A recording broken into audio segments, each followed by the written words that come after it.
Hello everyone! So today I'm going to be doing a haul video. I'm doing a not combined haul-unhaul video, but I also have filmed an unhaul part of this. I have a shelf on my cart that has books that I both have been bringing in and are going to be donating, so I wanted to be able to clear out this shelf. And so this is the haul portion of that. I have some books from Fairy Loot, I have some books that were gifted to me over the holiday season, and a couple that I have purchased myself. So let's just dive right in, shall we? So the first one's my brother either gave me or is letting me borrow, and the first one is Cursed by Thomas Wheeler. He's letting me borrow this one. He absolutely loved it, and I believe it's a gender-bent Arthurian retelling, and I don't know too much about it. It's going to be a Netflix show according to the handy sticker on the cover. And I would love to read more Arthurian retellings, and so I'm very excited. As I said, he really enjoyed it and had a good time reading it, so I'm definitely excited to check this one out and chat with him about it, and maybe watch the show if I like the story and hear good things about the Netflix show. So yeah, this is one of them. He also got me Look at the Birdie by Kurt Vonnegut. I haven't read too much Kurt Vonnegut, but I remember enjoying what I have read of his. This is a series of short stories, and yeah, so definitely excited to give this a try. Someone else really close to me got me The Invisible Library by Genevieve Cogman, and this one deals with a professional spy for a mysterious library, and that is literally all you need to get me to read a book. It has all of the buzzwords, and so I have been excited about this series and wanting to try it out for a long time, and so yeah, he did really good getting me this one. And I think there's 3 in this series, and so I'm definitely anxious to try this out and see if I like it. My parents also took my brother and I to Half Price Books when I was at home in Dallas. There are stores around Dallas, but there's also kind of the warehouse for Half Price Books. So we went there, and I got a couple of things. One is The Muse of Nightmares by Laini Taylor. This is the second book in the Strange the Dreamer duology. I have not read Strange the Dreamer. It's high on my list to get to this year, and so I was, as soon as I saw this, I was super excited because it would be really nice to have the second one on hand just to be able to kind of dive straight into and binge this duology. And I know I love Laini Taylor's writing, so there's at least that going for it, and I love the concept of the story too. It's about a man named Laszlo Strange who knows about this lost city of Weep, and over time its name has been forgotten. No one really remembers the name of this city, and details about it have been forgotten. He gets the opportunity to go to the lost city of Weep on an expedition as kind of this group's expert on the city, and I think it's just his adventures in that. Anyway, sounds super intriguing. I'm excited, and I'm really glad to have Muse of Nightmares so that when I almost inevitably fall in love with Strange the Dreamer, I can just go straight into this. I also picked up Uprooted by Naomi Novik. I loved Spinning Silver, and I've heard more mixed things about this one, I think, than Spinning Silver, but I'm still really excited to try this out and see what I think. It also involves enchanted forests, which is also another thing I really love in books. So I don't know too much about what this is about. I think this follows an enchanted forest, and there are some wizards that kind of keep the evil forces in this forest at bay, but they demand a terrible price for kind of protecting this group of people that are near the forest. Every 10 years one woman must be handed over to serve one of these wizards without question, which could be problematic depending on how it's dealt with in this book, and I definitely heard mixed things. Anyway, as I said, but I'm excited to try. I know I loved her writing in Spinning Silver, so I would love to see if I can fall in love with this story as well. The next couple I got myself. The first one is the Selected Poems of Emily Dickinson. I thought this was a gorgeous cover, and it's a small beautiful gold edges, and I love Emily Dickinson's poems, and so I just wanted to have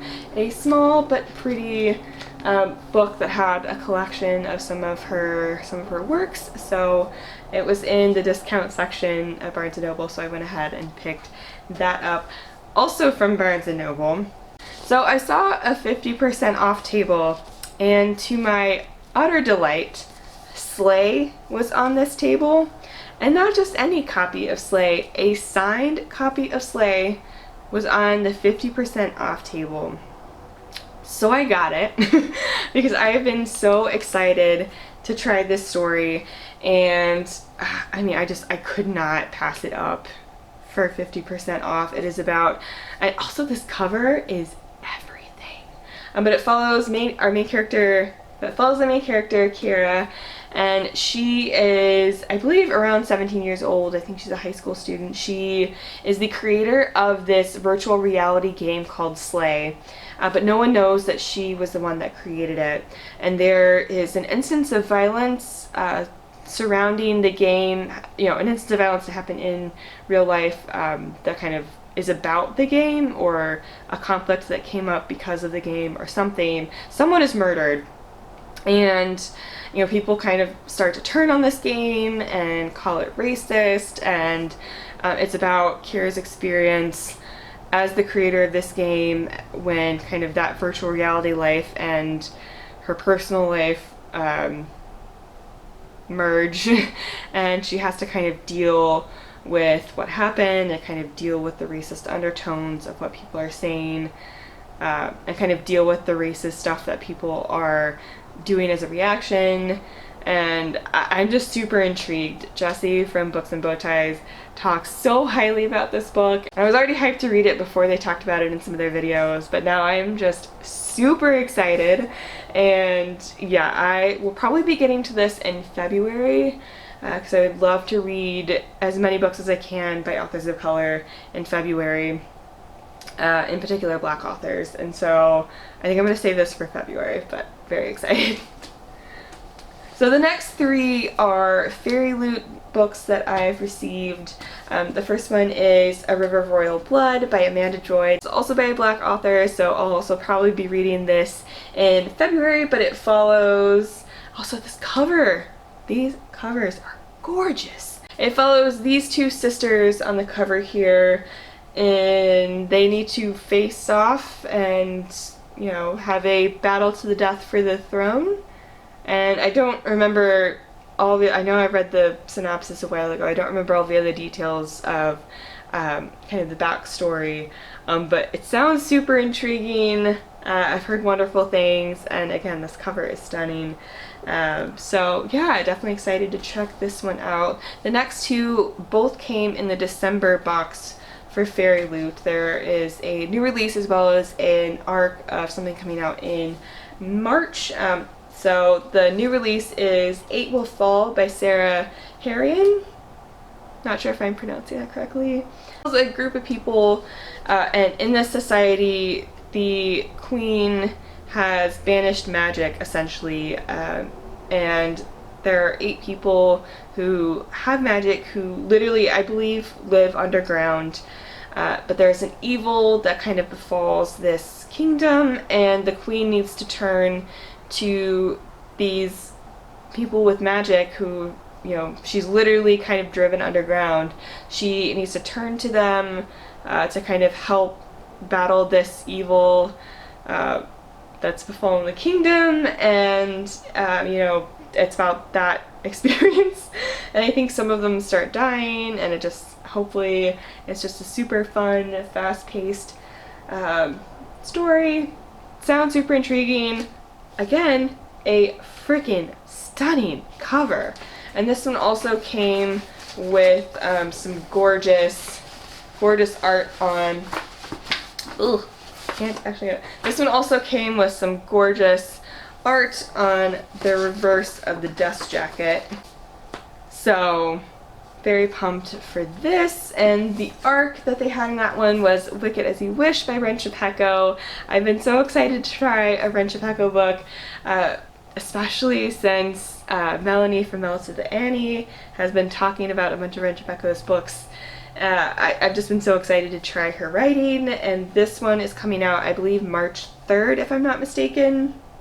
Yeah, it literally says it right there, March 3rd, and it follows a kingdom, and the evil Snow Queen has essentially defeated this magical kingdom, so it's kind of a desolate, you know, kingdom at this point, and there's one surviving member of the royal family, and he and, you know, this prince and some people around him find themselves in Arizona and need to get back home and kind of save their kingdom and bring magic back.